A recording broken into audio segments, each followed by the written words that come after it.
Okay, let's get going. All right. All right. Timestamp it. Timestamp it with a cheers. Sure. 1, 2, 3. Cheers. All right. Right.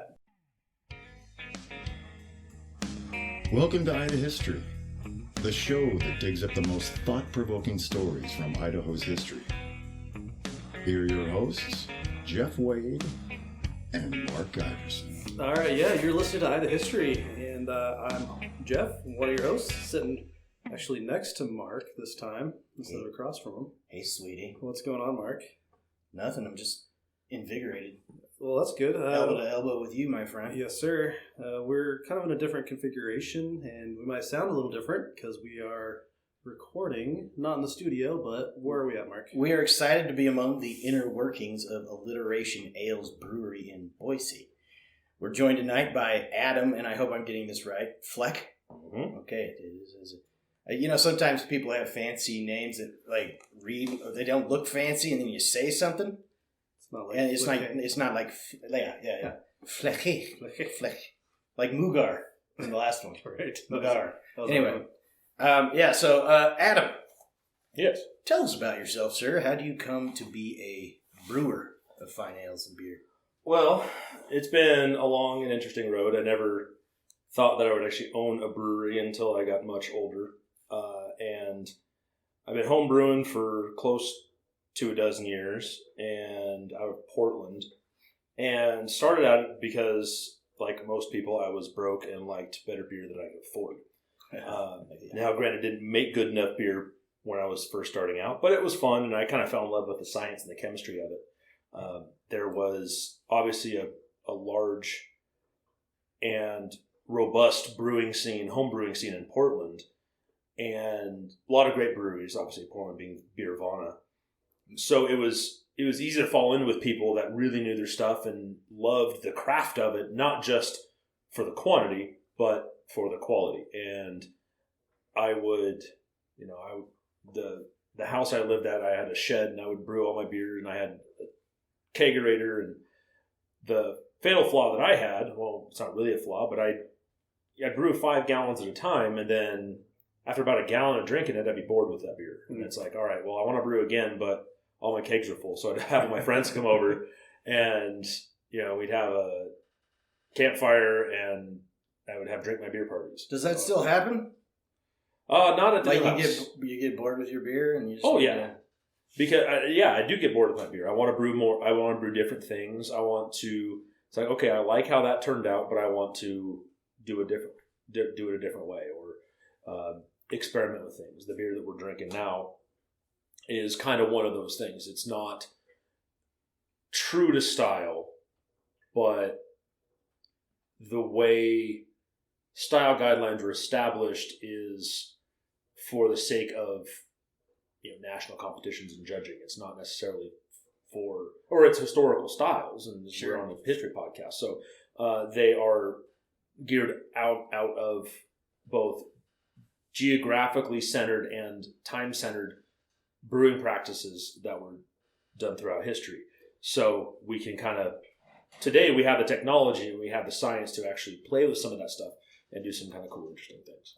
Yeah, that's cool because each region kind of has specific ways that they do things. So taking what they done, building on top of that, and making your own thing, right? And not only taking historical things and applying new techniques to them, but sometimes it's just what you had to deal with. Like what you had available, that's what you brewed with.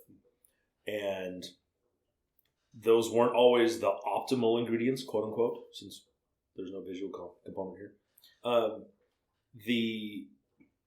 So again, going back to my entry into brewing professionally, we were able to, I don't know if you guys want to go into anything with the history of this place. Yeah. But it is kind of an interesting one, local history. If any local beer fans are listening, they would know about Bear Island and how Bear Island Brewing started. We're very integrally connected with them. They had a potato ale or something like that. Yeah, that was their IPA, Idaho Potato Ale. Mm-hmm. Nice.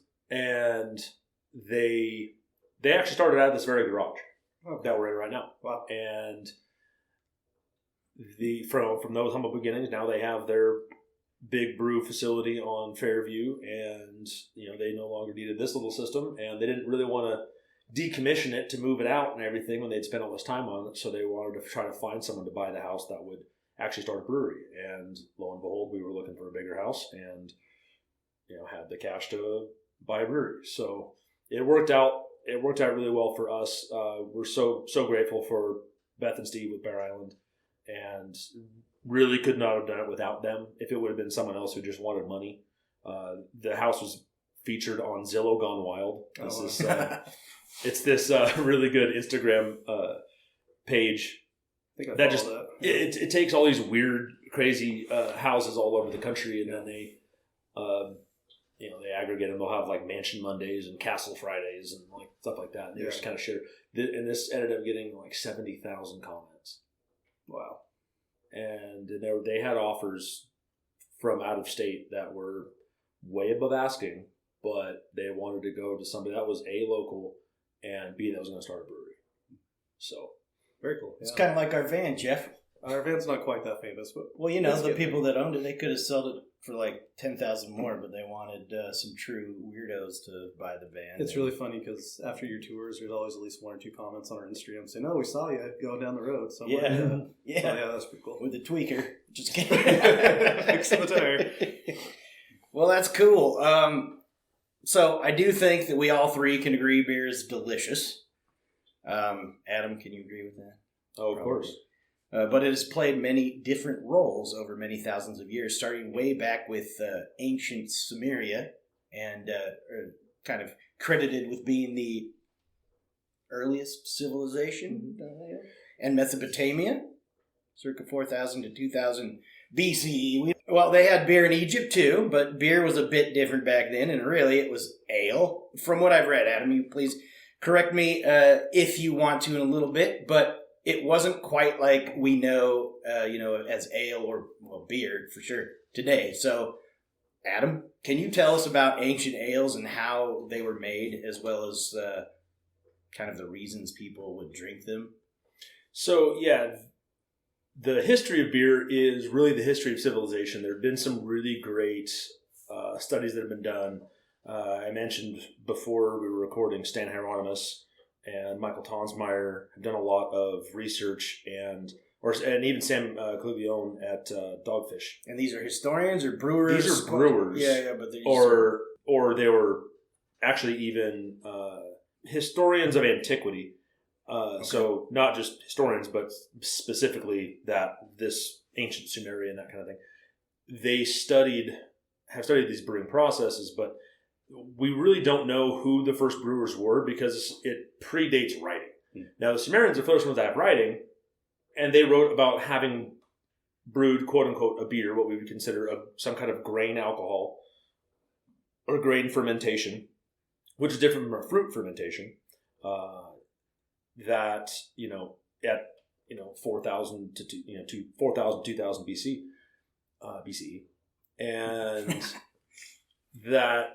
But again, they were writing about it like it's always been going on.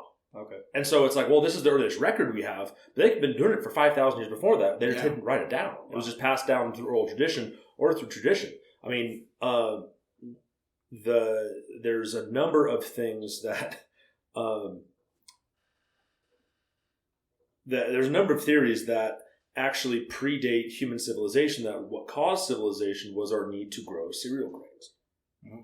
And that's what actually caused agriculture, because we realized that when we soaked these grains that we would gather in water, they would get you drunk. And if there's one thing that humans really like doing is altered states of consciousness. Right. And there's literally no culture or civilization in the world that we have found that does not pursue altered states of consciousness. But for the majority of history, and actually in ancient Egypt, a good factoid there is that most beer was produced by women. And it was always considered the woman's job to make the beers, and they were either religious. There was religious connotations tied to it. It was there was some magic and alchemy, and even fast forwarding to like the 1500s, like a lot of the witches' brew. The idea is that was basically a smear campaign by the Catholic Church to outlaw like some of these ergotized beers. And anyway, they're like, not to go down too much of a rabbit hole there, but a great book if people want to know more about that is called The Immortality Key by Brian Murarescu. But it goes into, he was basically looking at ancient beers and specifically the Kukion, which was the Eleusinian mysteries and like the drink of Eleusis, back to like 500 BC. Okay. Yeah. But it was like a beer, but they called it wine because the way like the Romans taught, like the way we think about wine is completely opposite the way they did. Like if wine has more than like 2% of anything other than grapes, it's not wine anymore. The wine sounds like, nope, it's not wine. It's something else. Okay. But back then it was like, oh, if you added one grape into it, it's now a wine. Like, yeah, it's part wine, I guess. Like, we'll just call it, there's no word in Latin or Greek for beer. I was reading an article about booze in the Bible. Yeah. And they were talking about when Jesus turns water into wine, and like you can't take it in your mind and place what, like a nice Merlot or a Cabernet Sauvignon. Right. It's not like that. It was more what you're referring to. It would have been more like and that story of Jesus turning water to wine is almost a direct ripoff of the Dionysian rites that they would have pre-Christianity. Yeah. Dionysus, Jim Morrison, we were talking about him last time. He was much like Dionysus. Right. Interesting. Yeah. So again, Immortality Key by Brian Murarescu. Don't ask me to spell it. If you just like Brian M-U-R, and it'll probably fill in the rest. Yeah. Wow, man, you talked about a lot of stuff I didn't know about. But I like how you covered pretty much ancient Egypt, Christianity, right? Dionysus, he was Greek, right? Well, he was Roman. You had then you had the Eleusis and some of that stuff. Again, I'm not a classicist, but I listened to the book. So there you go. There was one before that, and there's one before that. There's also like, again, not to get into religion, but like there's also a direct line between the story of Jesus and like Osiris. Yeah. Mm-hmm. So a lot of this stuff kind of follows from itself. Right. Well, so I know one reason that they drank ale back in the day, and you can go back as far as you want, up to a point, and we'll talk about this in a little bit, but I'd say, the Industrial Revolution. But water was really fucking dangerous. Right. You didn't want to chug that shit. And so because you get any number of diseases. Like the deadly squirts. Yes, cha-cha-cha. Diarrhea, cha-cha-cha.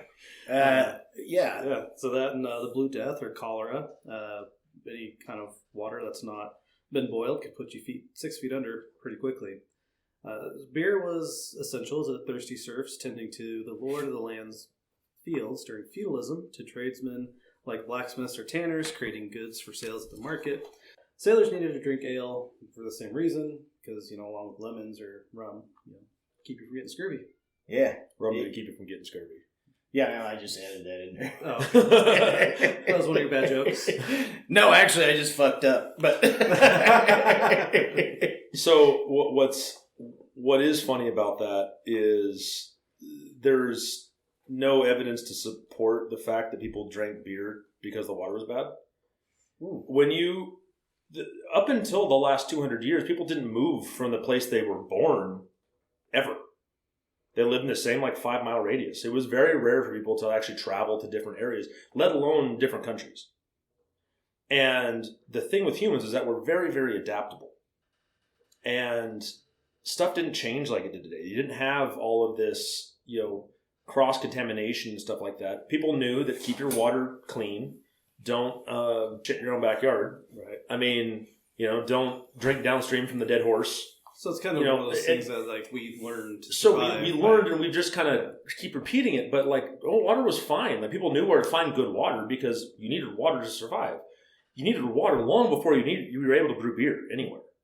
People weren't bringing bringing beer on the Lewis and Clark Trail. They weren't bringing beer on the wagon trains. They weren't bringing beer when they were exploring the Black Forest in Germany. They weren't. They had water, and they would drink water, and they would drink water all the time. And even in towns and cities where they had wells. it would keep the well clean. Now there was a big deal to poison the well because now the town didn't have water. You couldn't make enough beer to sustain the thirst that people have for water at any scale up until like modern industrialization. And so that's a common myth that gets repeated. Oh, people brewed beer so they could, and that kind of thing. But I do know from several sources that I've read that, workers in the field in, medieval Europe, wherever you went from, the British Isles to, well, not then, but, down to, what would become Germany and all of France and all that, that field workers, I do know they would drink diluted forms of beer. Yes. But perhaps it was for the nutrients. For nutrients, also for morale. Yeah. It's a mild sedative. It helps relieve aches and pains. It's still good for you. Plus, after a hard day's work in a field for your Lord, you're gonna want a beer. Yeah. So, and the Lord's like, here's beer. Sweet. I like you. Thank you, Lord. Yeah. Makes sense. And so, it's not. And then it was the same thing on the pirate ships and stuff like that. They wouldn't have ale or rum unless they were, that was like the reward. I had water, But, so what do you say to, what's Herman Ronenberg? He did his dissertation at the University of Idaho. And then some other people have said this, that the Pilgrims landed in Plymouth when they ran out of beer. And then, it wasn't like beer to get all fucking hammered or anything like that, as we, to have like a pilgrim rager. It was more like, again, they claimed dangerous to drink the water on a ship, or it wouldn't be preserved long enough, it would go bad. Water doesn't go bad, does it? It just goes kind of nasty and stale. Well, you could have pathogens that are below dangerous levels, and then after a while they've kind of grown and multiplied in that water. Warm stagnant. Yeah. Well, the claim was that there are properties in the beer that pathogens that could affect a human. Yes. So another modern take on that is beer is what's called GRAS certified, generally regarded as safe, and that's because anything over 0.5% alcohol will kill like Giardia, cholera, Cryptosporidium, like any of that stuff, anything over that much alcohol. So yes, that is a point, and that beer is used. Like, yes, you can drink this and be able to function. Again, historical British beers are lower alcohol content. Even like, some of the strong ales are like 6%. But water won't give you beer goggles. No, or beer gut. Once you're on that ship for a while, some of your fellow sailors start looking pretty good. That's why you need a nice strong beer. My question about that's the rum, I think. Yeah, that's right. Were the Puritans even allowed to drink alcohol? Okay, so they set up a brewery when they landed in Plymouth, and in fact, there were what was it that I read in this old treatise back to the people who owned that patch of land, the colony or whatever it would become back in England, is that they were like, we don't have the proper ingredients for a good beer, and we need to form a brewery, and I'm not sure why that would be. Now, again, I've thought like they were scared of water, like to drink water, although it seems like that would be pretty clean water. Back in that time period. But also, going back to what I said earlier about people not moving very far, moving across an ocean is a big move. And during a lot of that stuff, that's where you got these cholera outbreaks. They didn't know where to dig the well exactly. They didn't know how to find the good water in the area yet. And you had a lot of these issues. But also, to your point, it is hard. Like, getting all the ingredients for beer is actually quite hard. Because not only do you need water, doesn't have to be that clean, but it has to be water. Hopefully nothing floating in it. But you need malted barley or some malted cereal grain. And I could go into the science of malting if you want, but you also need some kind of stabilizing agent. Nowadays it's hops. It's been juniper tips, spruce tips, heather, other fruits and things. There's a lot of other stuff you can honey. Honey's not really a stabilizer, but like that would make the beer last a little bit longer. Hops in particular have a lot of antibacterial properties, and that's IPA. Yeah, going to India. That's kind of a fun story. But then the water, barley, and hops, or some stabilizing ingredient, whether it's heather or whatnot. Normally an herb is thrown into it. And those are hard to find, especially in large quantities. And especially unless you brought them with you. Now, malted barley is suitable for eating, but it's not as great, because a lot of those starches have already been broken down. And so that's what the malting process is it's starting that germination process in the seed. And that germination process will activate some enzymes and start breaking down, this is a 10,000 foot view, but start breaking down those starches that then beer yeast can actually metabolize, which the beer yeast will then convert into CO2 and alcohol. Okay. And the alcohol will then not allow, and because brewer's yeast will actually survive in a higher alcohol environment, 4, 5, 6, 12%, whatever, but the other stuff doesn't, it can actually still keep producing.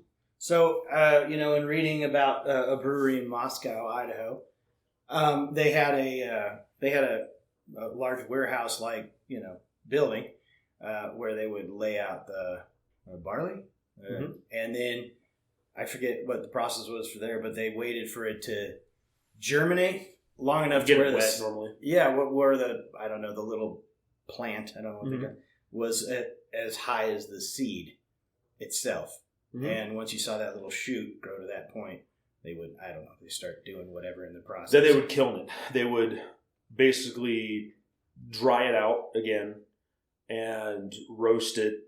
Sometimes that's where I think you got a point here about porters. We can get to that. But they would use these big, wood or coal-fired kilns, heat them up, kind of almost like a coffee roaster. Sure. And dries out the seed, stops that process. But it still leaves all of that converted starch in there. That then, when the brewers get it, because it can be transported dry in a bag. It has to be kept dry, because if you get it wet again, it'll start growing again. Mm-hmm. Well, I shouldn't say that. No, it won't. It'll start, the enzyme process will keep going. It won't actually grow into a seed. You can't grow a barley plant from malted barley. Because of that, it's kind of been killed at that point. But what will happen is, if you just leave malt out in the rain, it'll actually start, it will sort of start converting. Some of those enzymes will still be active. And then wild yeast will get to it and start fermenting it. So yeast wasn't really discovered, and I looked up the numbers. It was first observed in 1680. And this critically is after the German purity law, Bavarian back then, purity law of 1516. And so they said, that's a fascinating take on itself. The Reinheitsgebot. Yeah. Okay, I read about that. Yeah. So German purity law, it was mostly to keep the price of bread down. And there was a lot of tax stuff. And so, but then there's, again, it's kind of an interesting Wikipedia page, but they said that you can't be called beer unless it only contains barley, hops, and water. They didn't know what yeast was back then. But then they did later. Then they found out, because they thought it was just spontaneous. When you did this process to malted barley and boiled it and added the hops and did the whole thing, that's where beer came from. They didn't know that, it's the brewer standing over the vat, scratching his beard into it, that there was actually yeast on his beard that was then falling into and inoculating the beer. Or the wooden mash paddles and things like that. But yeah. Well, yeast is a single-celled eukaryotic fungus. It's been around for hundreds of millions of years. There's over 1,500 recognized strains of yeast, and 2 that are brewers' yeasts. Okay. Oh, wow. Yeah. Wow. Saccharomyces cerevisiae and Saccharomyces carlsbergensis, ale yeast and lager yeast. Then you have all the other sub-varieties. That's where you get the German, Pilsner yeast versus Kolsch. And that's a lager and an ale yeast difference. But say Czech Pilsner versus German Pilsner, or say you've got San Diego Super, Chico strain, Sierra Nevada versus Guinness. Okay. It's the same species, different variety. Wow. Okay. So brewers around the world, they kind of have their own strains. Is that what I'm getting from that? Is they will use kind of their own proprietary type of yeast? Is that big breweries do in some cases? Big breweries do because they can actually maintain that yeast. Yeast also don't typically. They'll drift genetically, but again, modern techniques we can kind of reselect for it. And that was actually and I might be jumping ahead here, but a lot of the old world, so German, French, Bavarian, English, a lot of those yeast strains and flavors and styles actually came from simply because of their regionality, because of their the terroir of beer was, the shit in the brewer's beard, and in the roof of the wood building, and in the wooden mash paddle, and in the water that they were pulling up from their wells. That's what I was saying. And the barley that they could get locally because they weren't shipping it all over the world. They were just getting wherever they could get close. So a Pils that you get somewhere else isn't going to taste like a Pils where you get from that section of Czechoslovakia or the Czech Republic now, yeah. So correct. When you say you're having a Pilsner, Czech Pilsner, I should say. I just misspoke. Czech Pilsner was the original Pilsner beer. Yeah. But then Germans brewed a similar beer the same way, just like the next county over, basically. The Germans. The next state over, but they call it German Pils. So Pils and Pilsner are technically 2 different beers. Oh shit! Really? Yes. Okay. And so, but again, if I can brew a Pils here, I'd also brew a Pilsner the next day because I have a reverse osmosis filter. I can make the water from scratch. I can import the barley that the 2 different breweries used. I could use the exact hops they used back. Not the exact, but like the same varieties of hops they used back then. And so the internationality of beer is definitely a very new invention, and realistically, probably only until the last like 40 to 50 years as it really became international. Do you guys want to keep going on some of the local history, or want to get into modern history? You've covered a lot. We definitely have some more stuff. We'll get back to it, and you can just be like, we touched upon it, but yeah. But yeah, so where are we at, Mark? So the Industrial Revolution changed brewing, like it changed a lot of the world, right? Especially with factories sprouting up in major urban areas of Europe over the latter 18th century until the 1840s. Breweries began to change as well. So up until the 1800s, a static brew product, or like an unchanging brew product, was never really established, as brewers following the same recipe were prone to human errors that plague us all. So I've read. And it wasn't until mechanization assisting or taking over the process that you had major brands of beer form, which were consistent, in their product. Think Pabst Blue Ribbon, established in Milwaukee, Wisconsin in 1844. I love Pabst until I drink it. That was the free shit. If you were the roadie for your friend's band in Seattle, you'd get free Pabst at this one place. You just like the logo. It's a cool logo, and every time I think to myself, damn, I want a good old-fashioned lager, I think. Pabst is a lager. Is it a lager, Adam, I believe so. I figure it is, but... most of those legacy breweries were based on German Pils. When I reach for one, every time I take a sip, I'm I just put the shit down and walk away. I'm going to go pay for a beer. Right. but shit, I don't mean to shit on Pabst. It got a blue ribbon in like the 1840s or something. That one time, and they're still... That one time, and they still talk about it. It's like the guy who scored with a 10, and he's like easily a 4. He never lets it down. You know what I mean? PBR, Poland's best refreshment. I think that kind of brings us up to the 1850s. So, Adam, how did brewing change around this time? Wasn't it? Yeah, I think 1850s was a, and then that middle 1800s, because of, like you said, industrial revolution, really did change the brewing industry, just change a lot of other industries.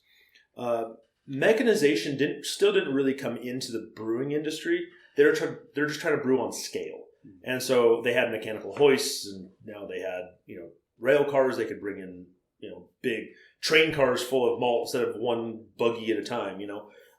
And they could then transport the barrels. They could get bigger barrels. There was the great brewery flood of whatever. They had, one of the big tanks busted and killed like 6 people. Oh, shit. Yeah, and just like that was flooded a 6-block radius. Milwaukee, right? Yeah. And, just beer in the streets, like knee deep.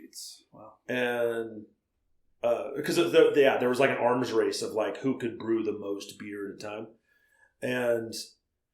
But as with any industrial process, they were cutting corners in the name of cost, and you had all that stuff. You had child labor, slave labor, all that kind of thing. Anyway, let's get back to that. It's just what you got a whole population not making any money for us, right? Yeah, it's selfish.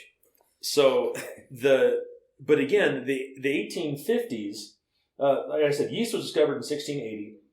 But then Louis Pasteur in 1857 was actually, he wrote a paper, and I'm not going to try to say it in French, but basically like, you can adjust fermentation based on temperature, and he was observing the processes of yeast and how they would impact brewing. He also invented pasteurization, which definitely helped some things. And so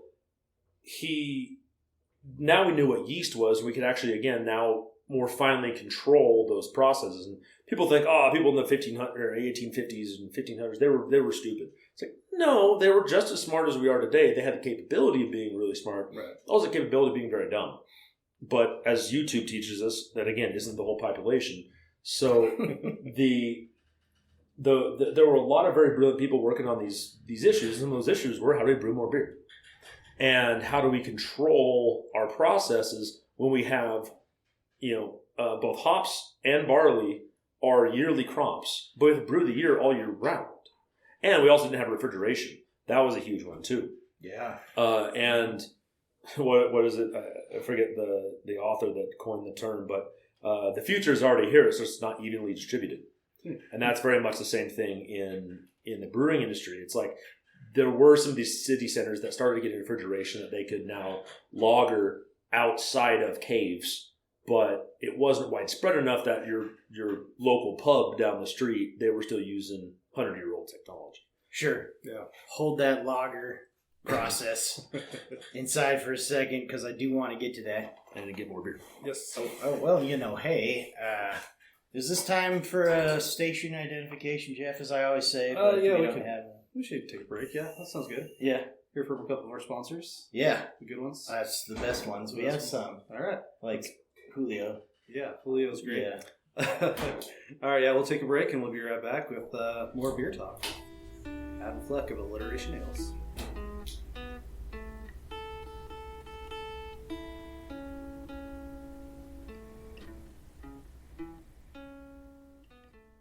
We appreciate the support of Tammy Guzman and her business, Advanced Services, LLC. Advanced Services has the staff and services to empower people with developmental disabilities, provide them with enriching experiences, and enable them to build a strong foundation for themselves and their families. They offer service coordination, medical transportation, a center and community-based adult developmental therapy, and adult day health and supported living services. You can reach Advanced Services at 208-461-0438 or at their website, advancedservicesidaho.com. Advanced Services has offices in Nampa and Emmett to suit your needs.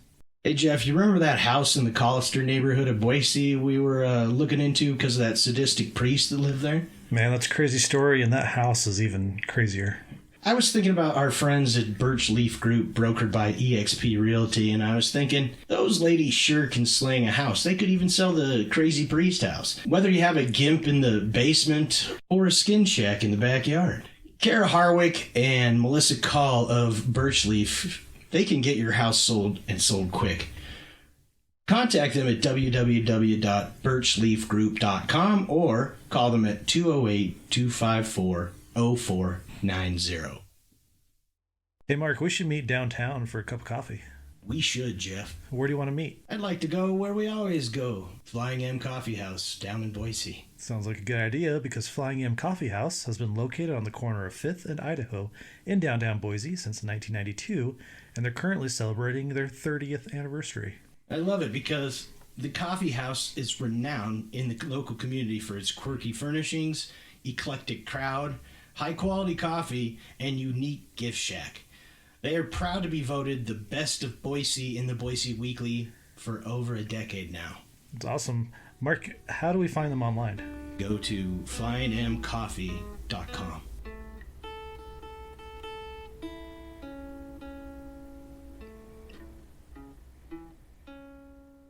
All right, we're back from that break. We got our beers refreshed by the good brewer, Adam. And we're talking about... Well, so we've been talking about the lead up to the Industrial Revolution, and in the Revolution, it hits, over when we think about like a 60, 70, 80-year period. But evenly distributed. Right, exactly, right. Good point. But as I was reading, I'm no beer expert, and so I'm trying to catch up real quick in like 2 weeks, but I kept coming to this, generally speaking, schism between these great brewing cultures from, Britain and then the German states, which weren't unified until 1871, right? So you're talking about where they're from, like Bavaria or Prussia or whatever. So can you tell us, Adam, how, a Germanic brewing, were they more heavy on a certain type of ale or versus a British type?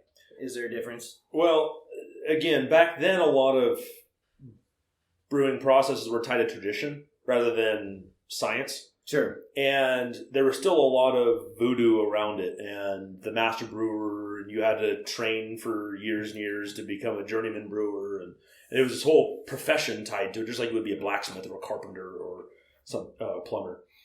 So you would, there was still a lot of like industry knowledge and secrecy. The reason that English beers became so popular all over the world is because of the British Empire. Yeah. Okay. It would have been Dutch beers if Dutch brewed beer. They just didn't as much. They didn't have beer as much of a part of their culture. The other country that had a lot of colonies and exported a lot of, of that industrial revolution-ness, a lot of that science was Germans, and they have a beer culture. So, the French were also big colonists, but they didn't have a beer culture. So it really was colonization that brought beer to, more selfishly, the United States. So like the IPA, right? Isn't that through colonization, British colonization yes. of India? Right? But it wasn't necessarily like there's debates on that as far as they added more hops so that it would make the journey more to get to India. You would just brew beer in India. Why would you could ship barley, right, but you could just brew beer in India. Or better, realistically, beer wouldn't last those 9 months in a barrel. It would go bad. It was either for the sailors or whatnot, but it was mostly just it was the East India Trading Company. So that's why they call it the India Pale Ale, because it's the pale ale they gave to the East India Trading Company. So, and I'm a little foggy on that because I think there's not really a definitive answer. It's not necessarily that they just wanted more hops to make it that long journey. That's not the whole story. I'll say it that way. But the westward migration through the United States, and this is the mid 1800s. That's the Anheuser-Busch's. That's the Adolf Coors, that's all that kind of stuff that was starting to make its way, Yuengling, into the United States. Those were definitely modeled off of more German brewers. And again, mostly because, the U.S. still kind of had this thing against the British, and that British were hoity-toity and were good, hard-working Americans, and we prefer a good, hard-working German beer. Damn. There was also a lot of German immigration at that time, because of the German reunification wars and things like that. So yeah, we had a lot of Germans moving to the States at that time, like my ancestors did. So and you get a lot of those in Idaho. Well, and so the westward expansion through rail, especially, because you could do it on horseback, but you weren't really bringing brewing gear. It took having the industrial center in order to have full scale breweries. Sure. So yeah, the advent of the railroad, like you said, by rail, was big for bringing beer out west. So you had the Union Pacific, Central Pacific Railroads that began to freight goods across the country in the 1870s. The railroad was started in 1862 by the agreement, and they started to build the railroad, and then they used that railroad. It met up in 1869, but before they used the rails even before they were united. It's true. But so we're talking about throughout the country, but not necessarily particular to Idaho. Okay. That makes sense to me. Okay. Beer came to Idaho really right away after gold was found, right? So we're talking in Florence, right, Jeff? Beer follows people. Yeah. Right. Wherever there's people, you're going to find beer, just like you find cigarette butts. Yeah.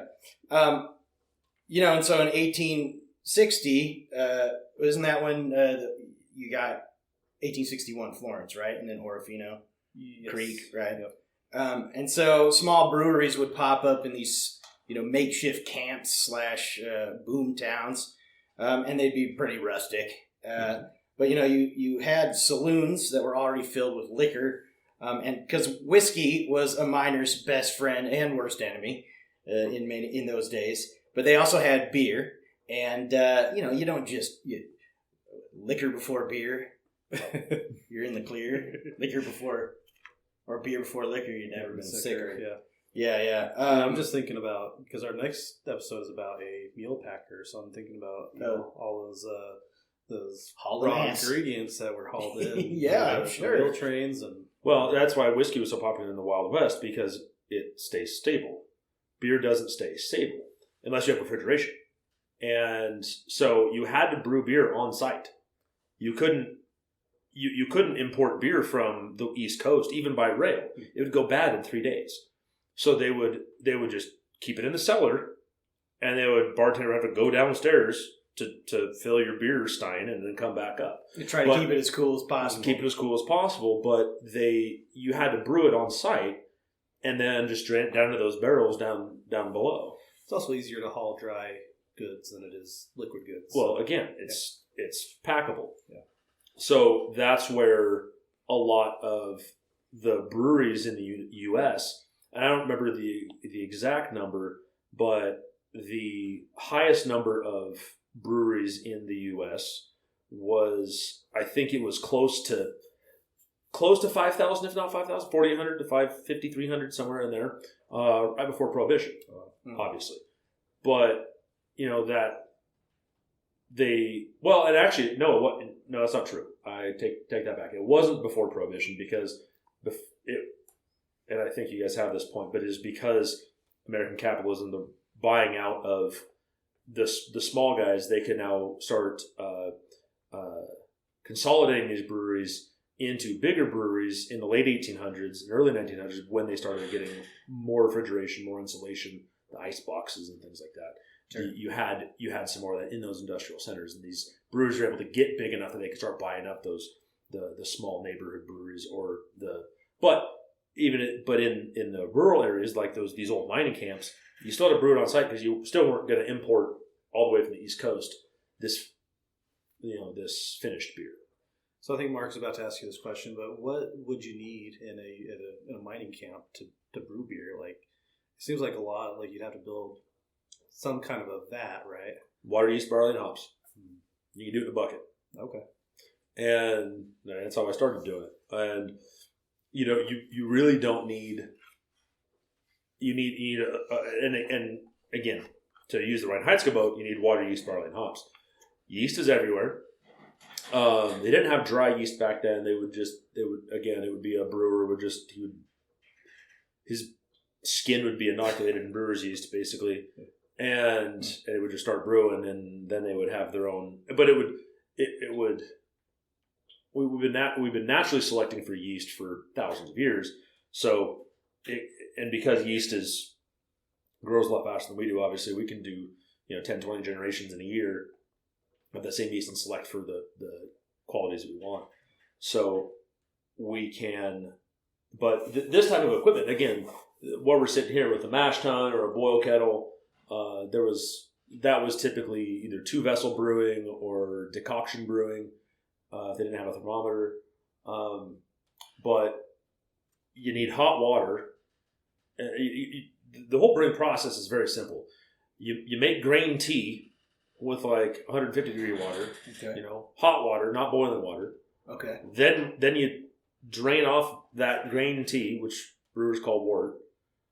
That goes in the boil kettle. You boil the hell out of it, add your hops or heather or whatever you're doing. That kills any bacteria that's in it. Okay. You then cool it off somehow. Either it could be running through a pipe that's in the river. It could be running river water over the sides of the tank that you boiled it in. It could be just letting it sit overnight. We take that hot wort, cool it down, transfer it into barrels or some kind of fermentation vessel. In my case, it's stainless steel. And that's where you add yeast. The yeast then does its work, bubbles like we're hearing in the background. We have our water weasel wheat coming for the spring. And that makes beer. And then you just rack off that clear beer once it's all done fermenting, and then put it in barrels. Or if you're, then there's different ways of serving it, it'll naturally keep fermenting, like timing, and they didn't have forced carbonation obviously back then, but the process of beer is simple. The details of it are very hard. Right. Okay. And a lot of the modern science about it really didn't start coming out until like the 40s and 50s. So this is post-prohibition, but we can probably get into that here in a bit. Yeah, definitely. Well, so getting to southern Idaho. Talk about that. Yeah, we're here. German brewers were also in Idaho City and Boise City early on. And so in Idaho City, the Idaho Brewery was established early in 1863-64. It was owned by and operated by one John Gorey. And I traced the region of the name, or the origins of the name, to Normandy. And then also it's a Cornish name. And I'm just trying to be a dick and pedantic sounding, but I wanted them to be German because we're talking about all white people. Right, exactly. I mean, it's like you're Russian, German, Irish, French, English. Like except they did note the difference, as in this tale. They want to maintain their individuality. But in 1863, John's Brewery advertised porter and Old Tom gin. Maybe he got that from elsewhere. Maybe he made his own gin. I don't know. Yeah. But gin's easy. Adam, what would a basic porter of the 19th century have consisted of? So again, porter is one of those interesting styles that came out of industrialized London, and it was basically using highly roasted malts. I talked about how they would re-kiln the malt in order to kill that endosperm and stop that germination process. But sometimes, either by accident or on purpose, they decided to basically burn these malts. And kind of like a burnt coffee bean, a high roast coffee, you would get a lot more of those flavors. You could also end up getting tannin extraction, things like that. But mostly people, they came up with this style. It was cheaper to buy those burnt grains because they weren't done right. Like they were mistakes. Okay. And so you could buy the factory seconds, basically. That they were too burnt, they were too roasted. and throw those in with your beer. Well, if you made a whole beer with it, it tasted bad. No one liked that. But if you threw that in with maybe 10 to 20% of your grain, the rest is just regular malted barley, you would get this really good, dark, bitter, burnt style of beer that ended up being very popular with the folks that were unloading the ships in the port of London. Oh, okay. Porters. Okay, yeah, sure. Right. And the funny thing is so our best-selling beer so far was our Borealis Baltic Porter. And what happened is again, shipping through the late 1800s, through the Black Sea and stuff, these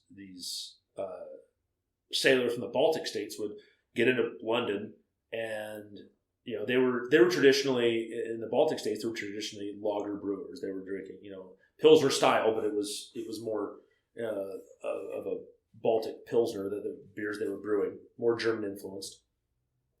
But these Baltic longshoremen, Lithuania, Poland, Latvia, those type of states, they acquired a taste for this dark beer that the London porters are drinking. So they decided, hey, we're going to, take this recipe, go back home and brew it at home. But in the Baltic states, since they didn't really know that much about yeast and the different varieties, they would use their own tradition of brewing, their own process, and just use these different malts. Okay. These roasted malts. And their traditional process was actually a lager process, not an ale process. And so you ended up with a lagered porter, which, because lager yeast will ferment drier, you end up with a higher alcohol beer. And so you ended up with the robust Baltic Porter, which is, instead of being 5-6%, it ends up being 7-8%. Wow, yeah. That's and so our Baltic Porter is 8% and darker than my sense of humor. So it was good. I had one. Very Baltic-y.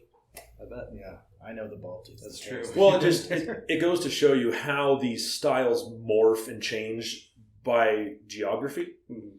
And the beer they were brewing in Idaho City in 62?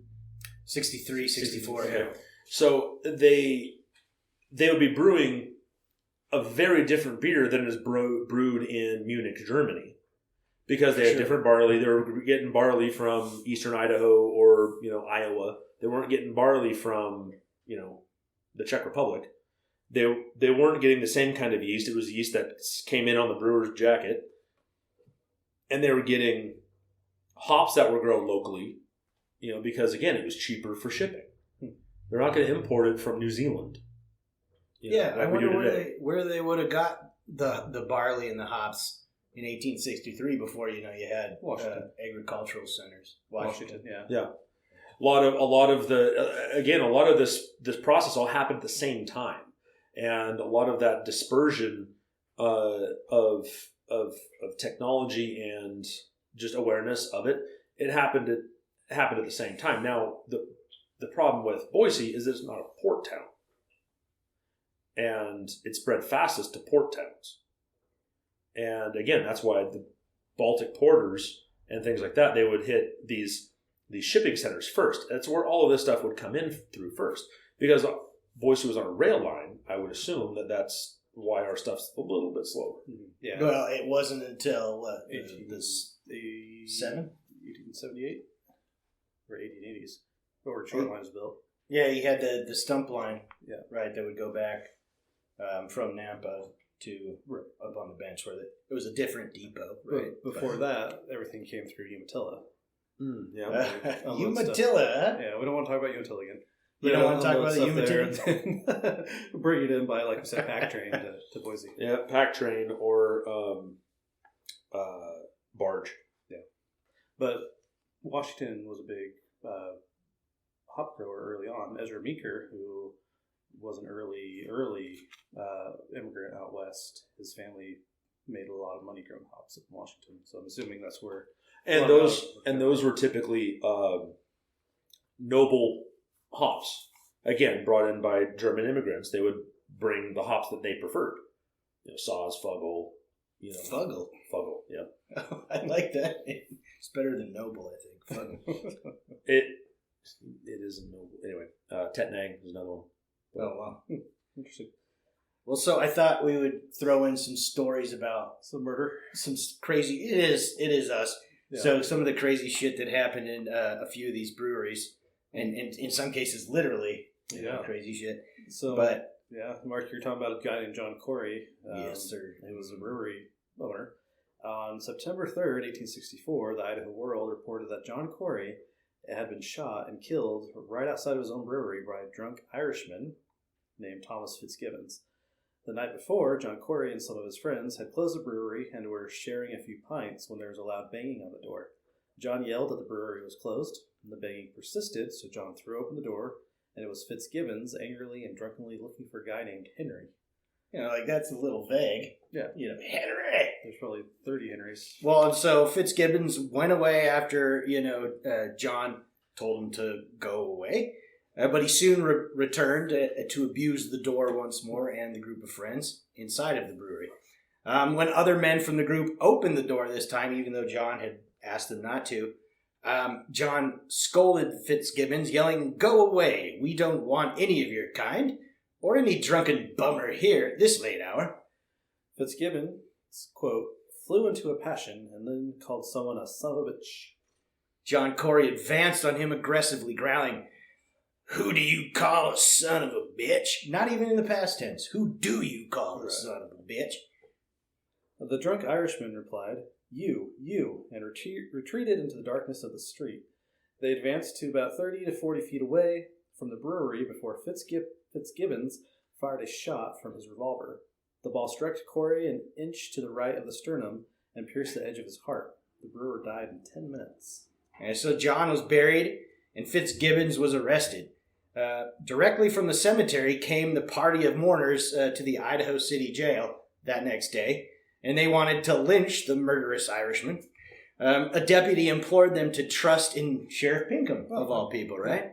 And so, who was he? He was shot and killed by Ferd Patterson at the Saloon and Hot Springs, which is currently the Springs. They have a bar, but it's very mimosas and shit like that. They don't have the whole, whiskey and whatever, but it's still there. What beer? We were just there last weekend. That's great, isn't it? You had a beer? Yeah. But you can't get, rot gut whiskey there.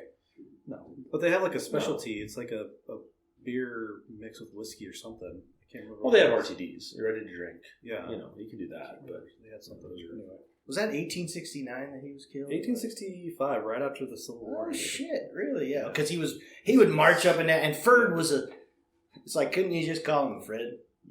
No, they have to say Ferd. Ferdinand. Yeah. Ferdinand. It's all that German stuff. Yeah. Oh, yeah, that's true. I thought it was a bull from Spain. But okay. All right. So, 1865 was when that happened, and then 1866 is when the vigilantes tracked down Ferd in San Francisco. That's a cool story. It's out there. We'll talk about it someday. Yeah. But, the funny thing is they're like, trust in Pinkham, Sheriff Pinkham to get him. And so they went away. And they thought that justice would come at the end of a legal-like rope. Thomas Fitzgibbons, however, went to trial, and he was freed. As it was deemed, he shot in self-defense, just like 90% of the stories we read, right?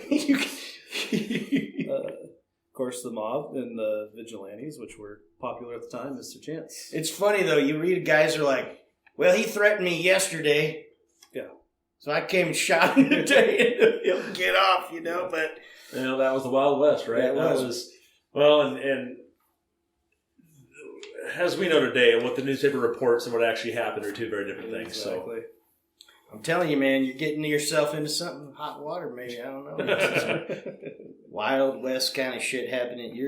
We'll see. I'm excited to see what this all becomes. I hope I don't get shot by some irate Irishman after closing my brewery. People serious about their beer around here. But another killing took place at the Idaho Brewery in 1869 when between 7 p.m. and 6 p.m. and 7 p.m. a murder occurred at the bar room on Upper Main Street. This is where this was, when you pull in there. Used to have an ice cream shop and all that kind of shit. Which way is Upper? Is that west? That or east? I don't know. When I'm up there, I'm all turned around. I eat that pie, a Patrudi's pie, and I'm all fattened up. Yes, but that diet. yeah, it used to have that ice cream store on it. You know, the main thing. Oh yeah. Yeah, I don't know. Anyway. Tell us. So this guy, James Porter, he believed that a guy. Oh yeah, right. Interesting. James Porter. Yeah. What kind of beer do you like? He had a dark personality. Yes. Just like you.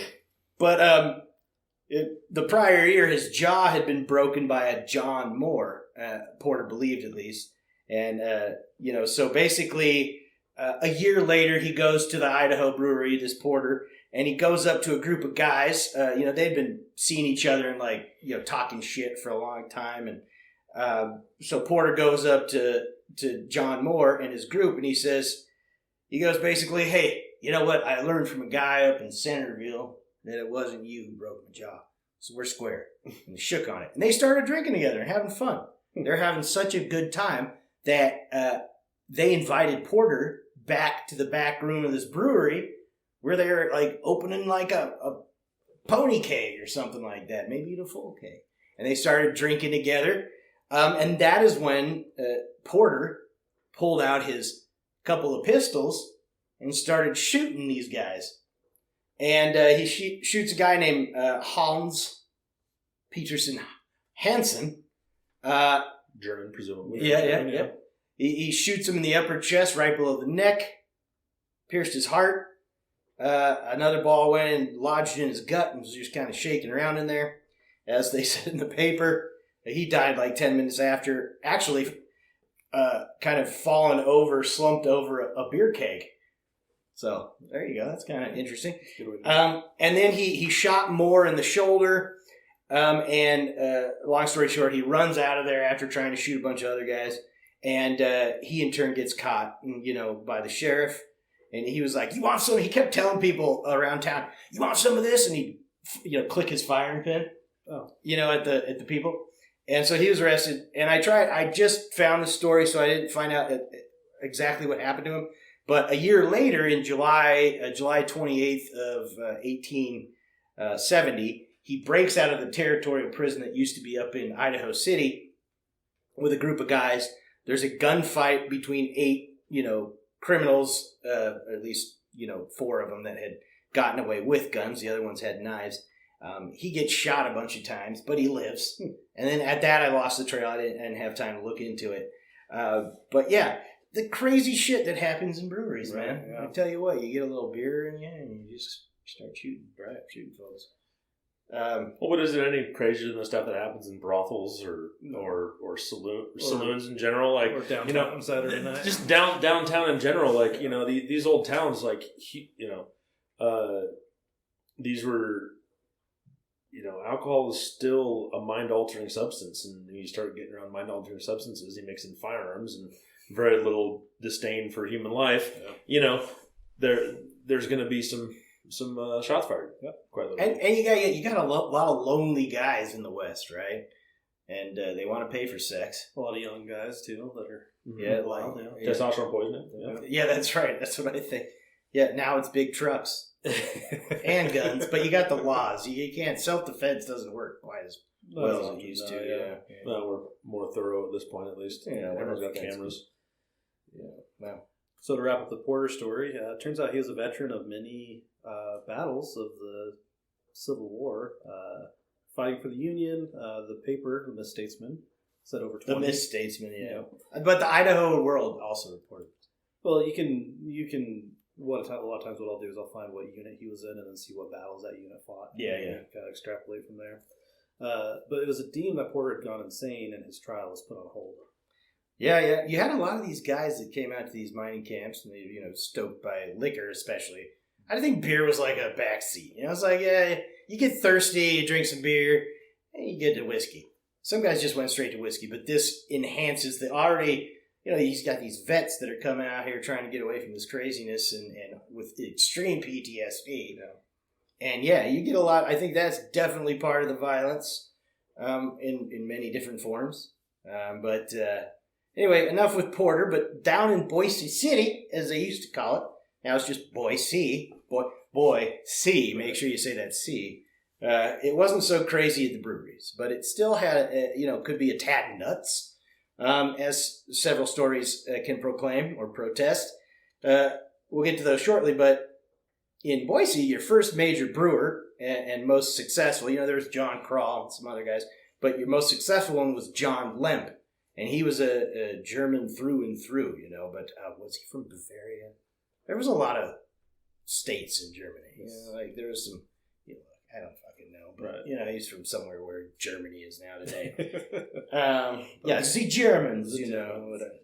But Lemp had started the Lemp Brewery in 1864. He had a large brewery off of Main Street between 3rd and 4th Street, as well as a tasting room and store at 622 Main, where the south side of Boise City Hall sits today. I love this area because a guy named Pony Young, to be specific, where 622 Main was, there was a guy named Pony Young, and he was a writer for Wells Fargo in the 1850s. And he gives that all up, and he starts gambling and mining a little bit. And he got into cockfighting. And so right there where City Hall is, right about where Billing is, because I used to work for the city, as I've said many times, right? Yeah. There was a cockfighting pit. And so you could go to either the brewery, warehouse, and get your beer, or you could go to Pony Young's saloon, and you could go buy yourself a drink and watch the cockerels duke it out, and there was always a $200 purse. And this is where City Hall is today, like I said. He also, Pony Young, just on an interesting aside, he had a racetrack that was all of like the north end, at least the southern end of the north end, where you have St. John's Church. He had a grandstand, and that's where they would bet on races between horses from 6th going down to 13th Street. And it wasn't a circular or an oval track. It was straight sprints, and it was one of the most popular tracks for a long time. And so this guy's a great, interesting story as an aside. But you want to tell us about what happened in the shitter at Lemp Brewery? I do. Okay, I do. Well, there's always been a tie between alcohol and gambling, right? I mean, and again, beer was. Going back to the cultural point, beer was always considered a drink of the lower classes. Mm-hmm. It was wine that was always the fancy drink, or champagne. Champagne. Yeah. But wine was for upper class folks, beer was for lower class folks. And also lower class folks did gamble. Yeah. So, we still do. But the uppers do too. You do. But I gamble with my life, man. Like deer hunter style, bro. Yeah. Did I tell you I lost $60 and built in on the slots? Oh my goodness. God, it was a bad run. What did your wife say? She gave me 100, so. Oh, hey, well, you're being responsible. Well, so, the story about Lemp Brewery and the shitter. Yep. It gets finer with age, like a fine vintage wine. But or basically wine. What? Or a barley wine. Barley wine, yes. I imagine like that's what hippies drink. Is that true? Not really. It was a dandelion wine. Hey, was that dandelion wine? Yeah. Strawberry wine, Go on. Okay. But basically in 1867, an extremely drunk patron of the Lemp Brewery Saloon, he had his whole brewery, and then right on the front, he had his saloon. But he left the premises in the wee hours of the morning, and his chosen path was to the north, across the property of the brewery. And, well, I don't know why, but there was an open cesspit. And this poor drunk man, really drunk man, falls into this open cesspit, which was partially filled with human waste. He fell into it with what I imagine is sort of a sloppy squelch of a sound, if you know what I mean. Maybe I can smell the story. It's all over you. Apparently, the stricken man was of southern stock because he was heard by locals in the area trying to call out Jesus Christ and General Jackson. Current affairs back then, right? Yeah. Pretty much. A small group of men found the poor wretch floundering in a shit bath. Yeah. It's good for the skin. Shit bath, is that your term or the paper term? That's my term. Yeah. Think of the Dead Sea, but like gloopy. Yes. Yeah. Whatever. Anyway, they threw a rope down to the man, but he was too hammered to get up the rope. And so reluctantly, and perhaps they drew straws, an unlucky member of the group climbed into the privy pit and helped the drunken, shit-covered mess of a man out of his predicament. It was then that the wretch punched his savior for throwing him in the cesspit, which of course wasn't true. Can you believe that if you were to climb into a cesspit, pull a guy out that had gotten there of his own accord, and then he punches you for doing it? Sounds like a story you have from college. This happened. Right, it's like, man, bro, drinking Fifth of Monarch, bro. That's why you drink beer. Don't drink. Yeah. No.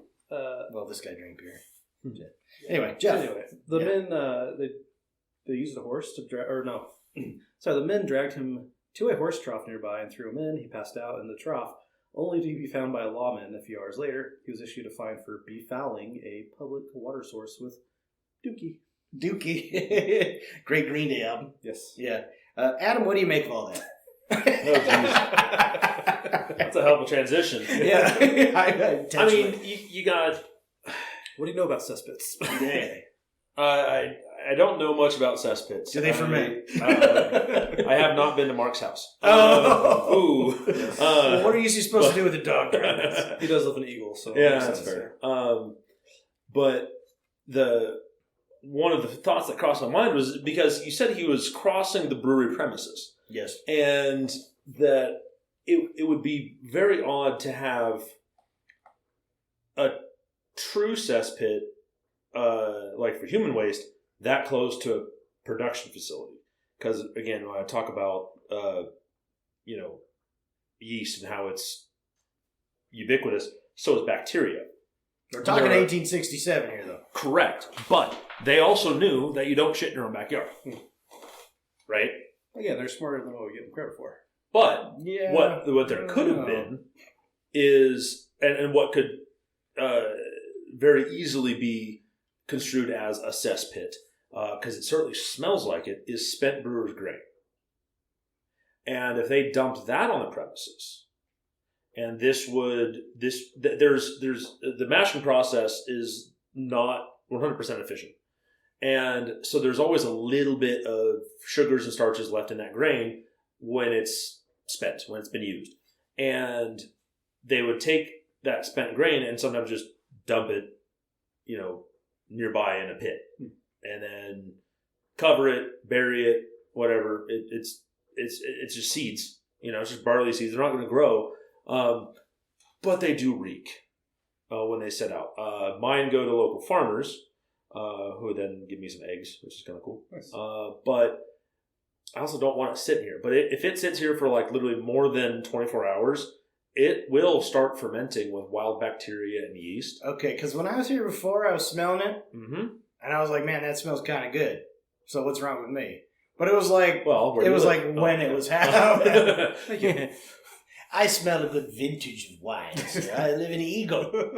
Sure. Cognac is the drink of the day, sir. Runs through the streets. Yes. So yeah, like, was it, they say it's human waste. It could have been mixed in with that. I mean, but again, these are old papers, and cesspit could be just refuse. It could have been garbage from the brewery. It also could have had privies dumped in there. Well, it was known for being totally nasty later on. This was 1867, though, so it was still working.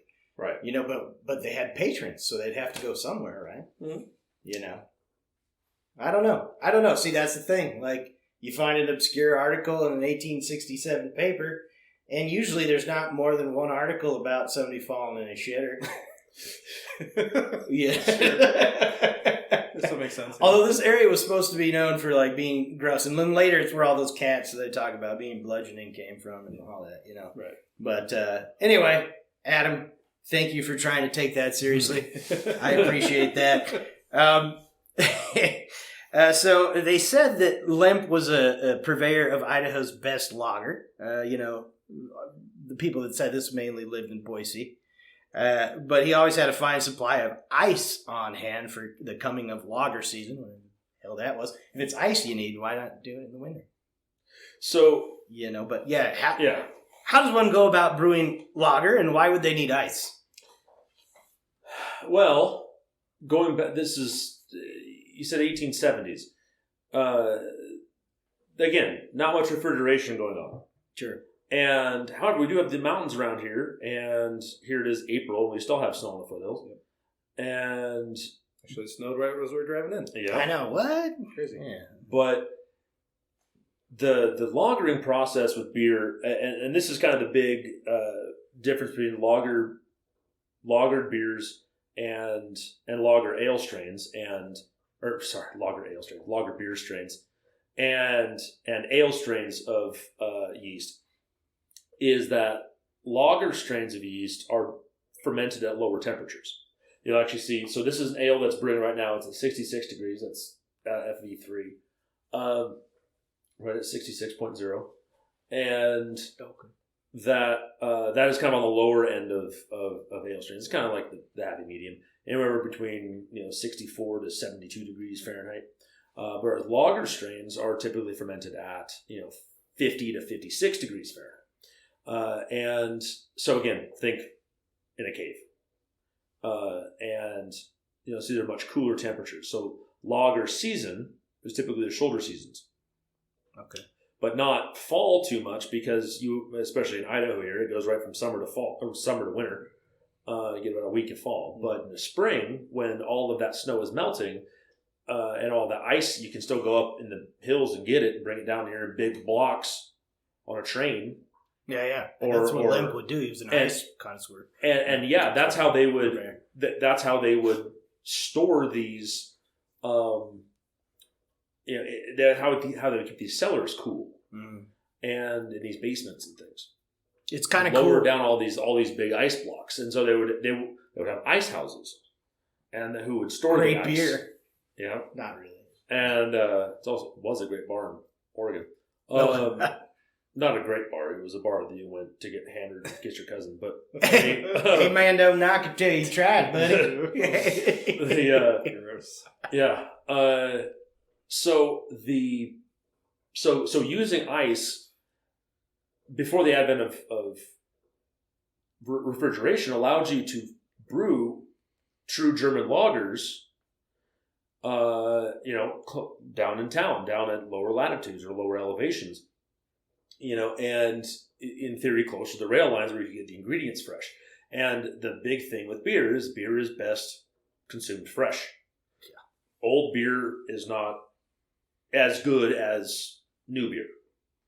And so that's where, when you say, everyone loves their local brewery, it's because typically if you drink at your local brewery, it's the freshest beer. It's not been trucked over 3 months by wagon train, over mountains and stuff, or even just shipped in because it had to get through distributor and change hands and change all those people. Even today, buying the newest Ninkasi beer out of Eugene is probably older than going to the brewery at Eugene and getting a beer. Yeah. So even if it's only a month, and we have really good process control nowadays. But that's where cans come in, right? Aren't cans better preserving beer than a bottle? It's mostly just the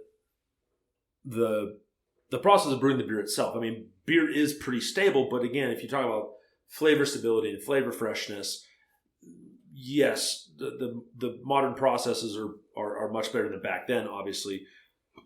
But you would want to drink the beer close to the sources you can get it. Sure. Lemp was a successful businessman, and he eventually had 14 kids. Gross. But for the sake of time, I guess Lemp is not. He's a good guy. Lemp's a good guy. Sure. Yeah. Well, most towns had some kind of brewery pioneer in the area. St. Louis, it was Anheuser-Busch, or Anheuser, whatever his name was. You had Colorado, you had Adolf Coors, and then in Portland you had Henry Weinhardt's. Yeah, old Henry. That was what microbrew used to be back in my day. No, they were a macrobrewery. Yeah, they were macro, but that's what we considered fancy ass beer. That was the again the late 1800s, 1890. It was Private Reserve, 1890. That was Henry Weinhardt's Brewery, the brewery blocks in Portland, off of Burnside. As far as that, I mean artsy fartsy, tasty beer. Back in the day, how we considered it. like we would drink. Bush was drinking well in high school, right? So we would consider because it's high school. Well, yeah, but I mean, even in the Who's college paying years. for it? Again, who was paying for it? Hey, man, I bought me my Bush. You also could have learned to brew your own beer and started a brewery 10 years later. Have you met my parents, Adam?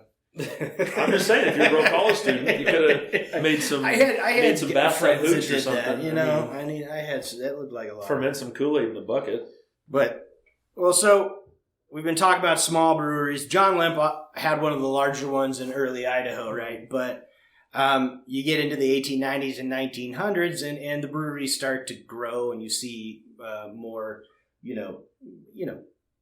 large factories, if you will, constructed of brick, really cool looking buildings that unfortunately been torn down. Like the Crescent in Napa.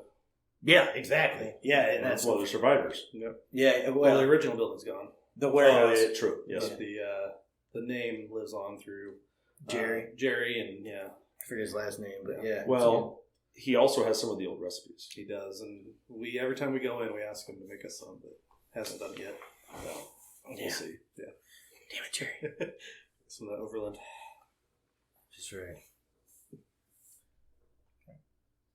Yeah. You get the Idaho Malt and Brewing Company in Boise, where the city hall is, but on the northeast corner. This building will last until 1962, when it was torn down. This is one of those cool buildings that sadly was torn down. For what the paper said was a parking lot. They paid Paradise and built the parking lot, right? Yep. Joni mentioned. Yep. She's right. And that actually became Boise City Hall in the 1970s, but it changed to Bohemian Brewery sometime in the 1930s, I think. I think so. That's my date. I'm not sure. I think it was the 30s, but it might have been the late 20s. Of course, we have a few of their cans and labels in our collections. I got one in the car, buddy. Like I said, it's empty. Have you guys talked to Joe Prin? Yes, he invited us to go see the collection, but we haven't taken Oh, shit. yet. What? The Idaho Beer Can collection. Oh, man, I love that. You forgot about that? I did. I totally forgot He was in that. charge of making sure that happened. I was? Yes. Oh, shit. We have children. Damn it. They make me forget That's things. true. And because of my children, I drink. And then I forget. Just kidding. I love my children. They're great. I do. Kids, if you're listening, Maya, I know you download this. You shouldn't be listening, but I love you. So Lewiston also had a major brewery and brewing history that dates back to 1862 it was a supply center for miners headed to Florence and Orofino Creek, among other locales, right? And so in 1863, one Charles Brown, Charlie Brown, that's a bad. Yeah. I don't even want to joke about Keep that. going. Jeff, jeez, man. But he sold his brewery to an Ernst Weisberger. I'm going to go out on a limb and say that's probably some sort of German Or Czech. Well, yeah, true. You should check. Is there a difference? I should check. Dad joke, Adam. That's a 10. But the brewery would grow and also become a large Gothic-like factory in there. But they also had breweries like that in Pocatello, Boise, Idaho Falls, and, well, of course, we've mentioned the Crescent, but Nampa. Yeah. Yeah, only one of the buildings out in Nampa still remains. It's it was the office, but now it's like a little warehouse. It's a cool-looking building. Cool, At least part of it remains, next right? to the Lockman Mansion. Yeah, the Lockman Mansion, that's right. Yeah. Which we need to do a whole episode on that dude. He was cool. What if you get locked out of the Lockman? I don't know. Sorry, okay. Call a locksmith, I guess. Yeah, I'm at the Lockman Mansion. I'm locked out of the Lockman Mansion. Can you get a locksmith? Okay. Sorry. So other towns in Idaho with substantial breweries were Wallace, Idaho City, Mark? Well, yeah, Idaho City. Yeah, definitely. But Wallace, Idaho. I'm confused about what you wrote here. Let me try that again. Other towns with substantial breweries were Wallace and Coeur d'Alene. The Coeur d'Alene brewery went bankrupt in the early 1900s. Some say the creditors demanded returns on their loans prematurely, but intentionally to claim benefits of being legally compensated for their troubles. Yeah, and so this awesome brewery that was down there didn't really produce much beer. It was very large, something like 6 stories high. It was huge. And, they tore it down pretty soon after. It's right where North Idaho College is, down near the Spokane River. So, Adam, What do you think happened to the small and even medium regional breweries as the Northern Pacific and the Oregon Shoreline Railroad started to have feeder lines attached to all sorts of towns and settlements across Idaho? Well, the history of, when you're talking about the breweries being gobbled up by bigger breweries and or creditors or whatnot, the individual cases have their own details, like you talk about the brewery in Coeur d'Alene. But what was also happening at the same time in the early 1900s, late 1800s, was just consolidation of other businesses too, like the railroads, the rubber barons, like all of the steel manufacturers, the oil companies, like those were all starting to conglomerate too. And it was, and that was just a symptom of, again, the symptom of capitalism at the time. Like our economy was just like, yeah, we're going to buy you out. We're going to, and sometimes using not too friendly tactics either, either by murdering the owner or, bribing the local government to shut them down and then buying them up cheap and stuff like that. Like all that stuff was happening. Thank you, Pinkertons. Yep. Right. This is all that same time frame. So you would almost assume that it would also happen in the brewing industry, and kind of some of that culminated. There was kind of an American tradition being born out of the German tradition, because again, they were separated enough that we were starting to get our own flavors coming out of the hops in Washington, the barley being grown in the U.S. But a lot of those anti-competitive tactics that were being used by these big conglomerates, they wanted to squash innovations. They could have more market share, and that's how business goes. So that's really what you saw happen. And then obviously then the culmination is the prohibition. That was the death knell to not the other 90% of breweries. Right. So that's exactly right. So yeah, you out competition from these major breweries and people. Yeah. It was kind of exotic. You're like, oh, I've been drinking local beer forever. Shit. You get this stuff from, far to the east, Right. But, some of the breweries, like Wallace had a famous, well-known brewery called the Sunset Brewery. Wallace was kind of a capital of the Silver Valley area of the 1800s. But its most successful brewery was the Sunset Brewery, and it burned down in the Great Fire of 1910. And, you have these pictures of this old, just burned out ruin of a brewery. It's too bad. Now I think the Wallace Brewery, have you had their beer? Yeah, it's pretty good I think so. I had a flight there one time. Yeah, it got me buzzed, and I like that.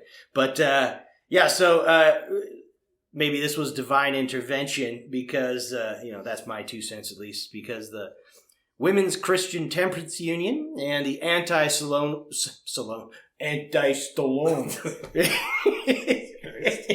I'm an Arnold fan, pal. Okay. No, just kidding. I like Stallone. But the Anti-Stallone League,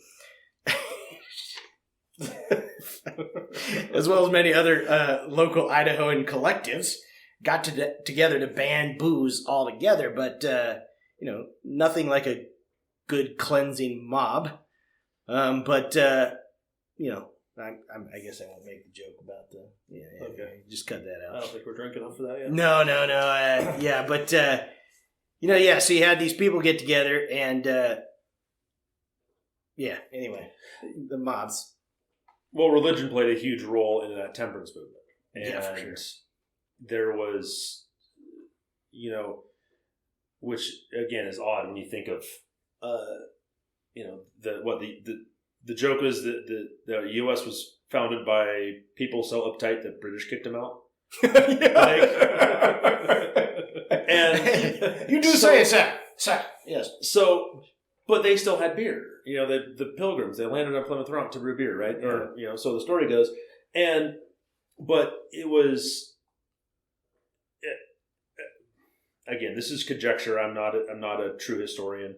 It's just in response to a lot of the lawlessness and the drunk falling into shitters and the Irishmen shooting people in front of a brewery. Just getting drunk in the Wild West. And, we need change. And that was, a very popular thing, especially as the West got, quote unquote, more civilized. And that's what happened. Like they kind of tamed the West in the 1910s and 1920s. And it was kind of seen as a reaction to a lot of that decadence in the Gilded Age of the United States. So, surprising? No. I don't, personally, morally, I don't think prohibition ever works, as we saw in the 30s. And it drove production of beer underground. You couldn't buy beer, but you could buy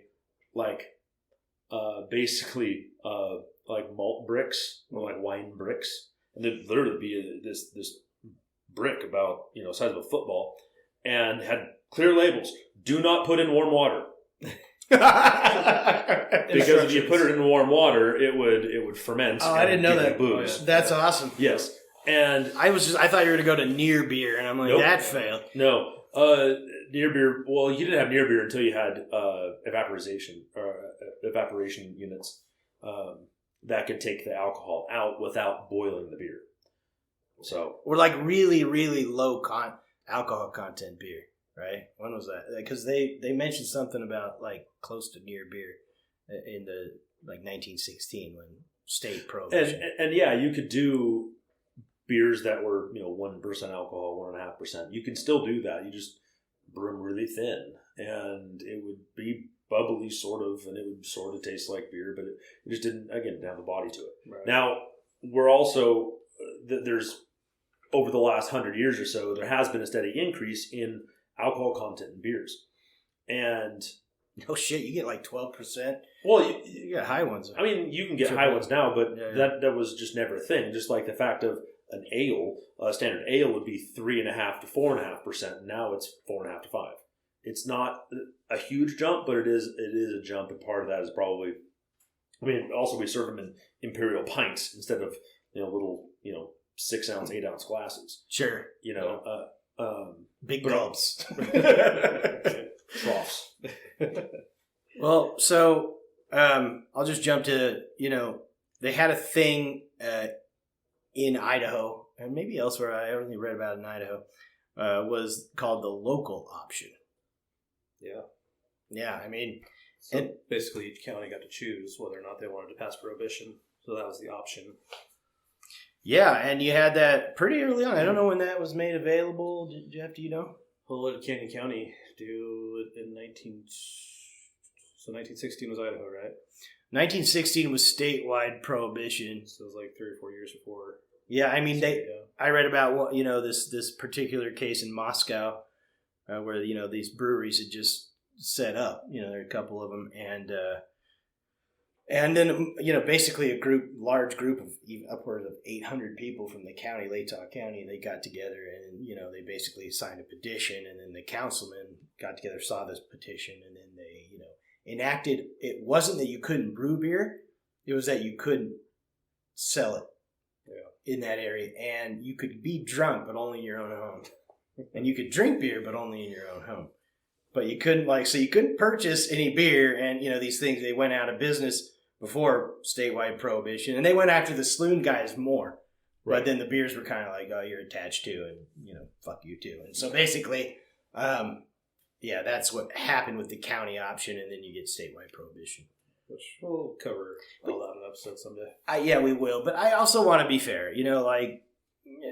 Drunk men do horrible things sometimes, and most don't, but a lot do. Yeah, like our episode on Peter Malik. Correct, sir. Good point, Jeff. Yes. Got drunk and beat his wife almost to death. That's right. Yeah. Yep. And I guess that's where I'll leave that, sir. Okay.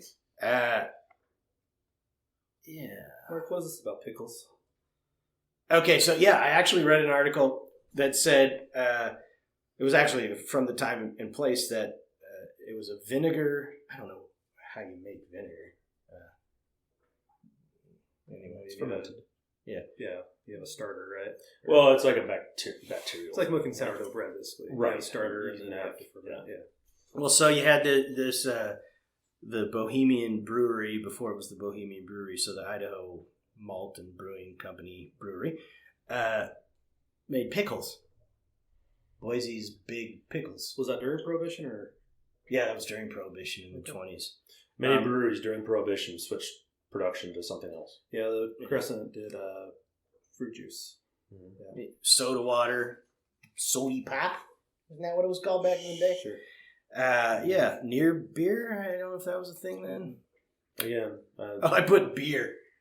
Near bear. Near bear, yeah. Cure bear.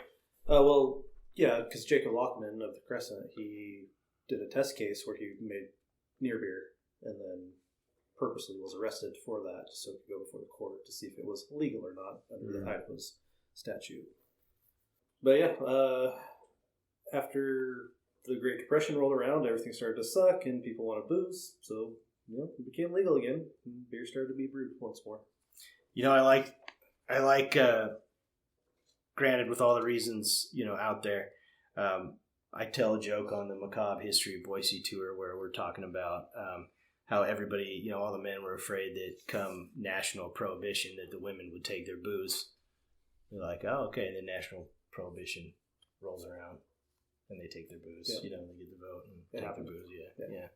It happens, but again, they kind of had a reason to, generally speaking. But yeah. All right. But a good thing beer is here now and it's here to stay, right? Yeah. Well, we know. So I guess we'll just sum everything up for what are breweries and beer good for? Well, coming out of the Prohibition argument, breweries and pubs in general historically were the country's third place. It was not work. It was not home. It was where you went, met your friends after work. It was where you had your local meetings. It was where community happened. It wasn't church. It was the pub. It was where you could have a more informal, relaxed environment that, again, wasn't the house. It wasn't, and there wasn't packaged beer back then. One of the interesting things is that, so again, if you wanted to go have a beer, you had to go to the pub, which normally was the brewery too. They were mostly all brew pubs. There were 5,000 breweries in the U.S. prior to Prohibition. Do you know when we reached that number again after Prohibition? 2015. Wow. Holy crap. Yeah, wow. And that, and look at the U.S. population between 2015 and 1950. Only 100 years removed from, 30 million to 300, something like that. So those... Whenever someone says, oh, you're a new brewery in Boise, don't you think it's saturated? It's the same argument you heard in Portland, the same argument you hear in California and any of these other big city centers, New York. There are 10 times as many people in the U.S., and there is 50% more breweries than back then. Mm-hmm.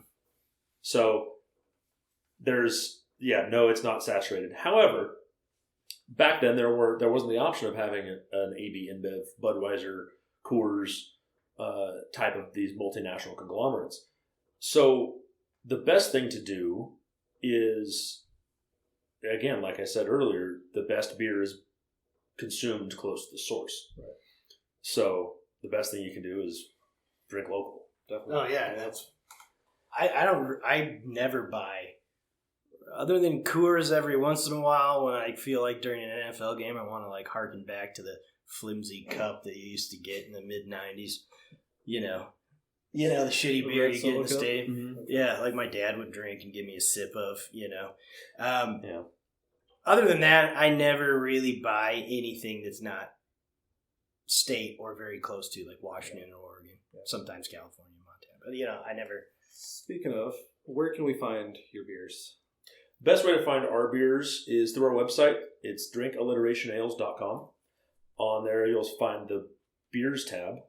And a little further down on that, you have we've been calling our tap map.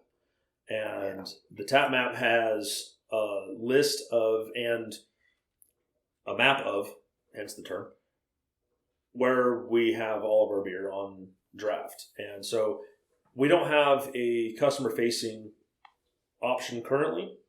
We're working on it, but we are trying to find the right location again that fits our aesthetic, but also our values.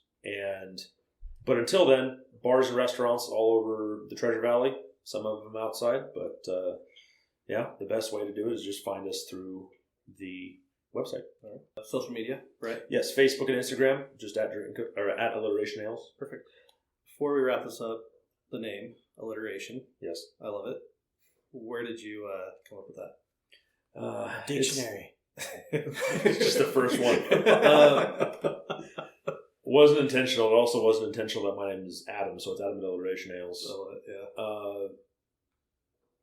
yeah. No, I've always been kind of a word nerd. I read a lot.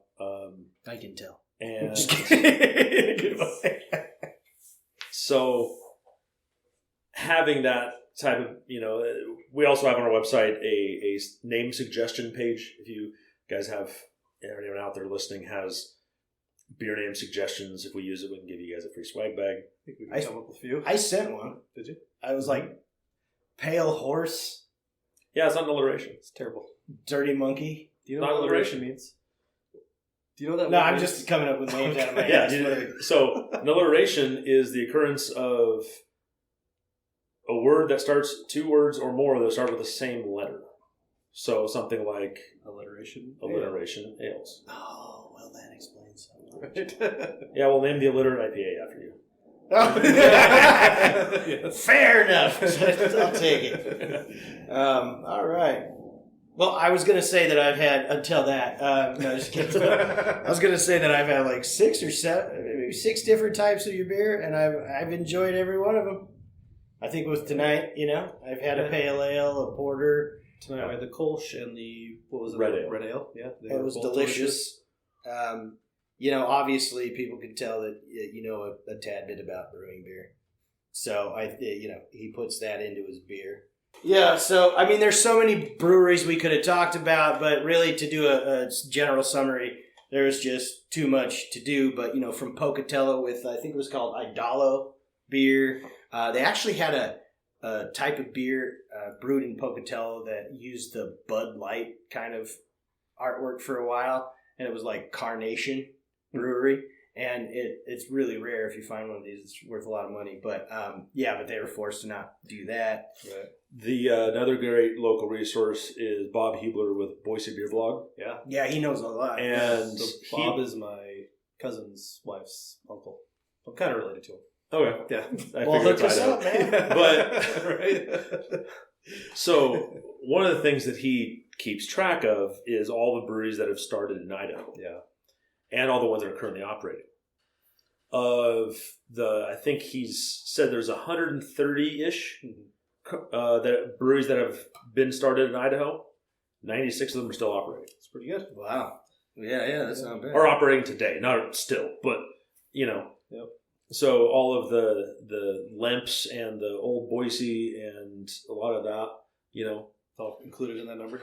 I believe so. Oh, wow. Yeah. That's Bob. We just lost one of our favorites, 2C Family Brewing in Nampa. Yes. Closed down, sadly. Yeah, it's bad. They had good beer. They did. They let us in their basement, though. They did. Yep. That was cool. The crypt. It was kind of creepy, but it's cool. All right. Yeah. Mark, you're getting out of book. You have something else to tell us? Oh, I'm just looking for that picture, that Carnation. Okay. Well, I nope. think other than that, I think we can wrap this up, right? That's right. Considering it's an audio podcast, I don't think the picture would translate very well. Right. No, I was doing it for you, man, so you could see it, Adam. And it's actually the appendix, so there's not a fucking picture, but whatever. Okay. Well, Adam, thank you for inviting us into your brewery and giving us some beer. We always like that. And yeah, you're welcome, Adam. Thank you. Well, thanks so much for the invite. It's a lot of fun. Oh, that is very close. Yeah. Okay. Well, Budvar is also was a traditional style, but there you go. All right. All right. Thank you again, Adam. Thanks, folks. Cheers, you guys. We'll come back next week. And Mark, you want to talk about several murders up in the Bitterroot Mountains? I don't want to talk about it. All right. But, okay, this one time. All right. Bye, folks. If you want to get a hold of us, send an email to info@IdaHistory.com. Follow us on Facebook and Instagram at IdaHistory. You can visit us on the web at IdaHistory.com. IdaHistory would like to thank our listeners, sponsors, and contributors.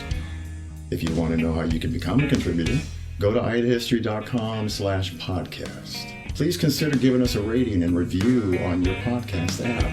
I'm Tom Hart, and this is Devil's County. Small town's too small for me.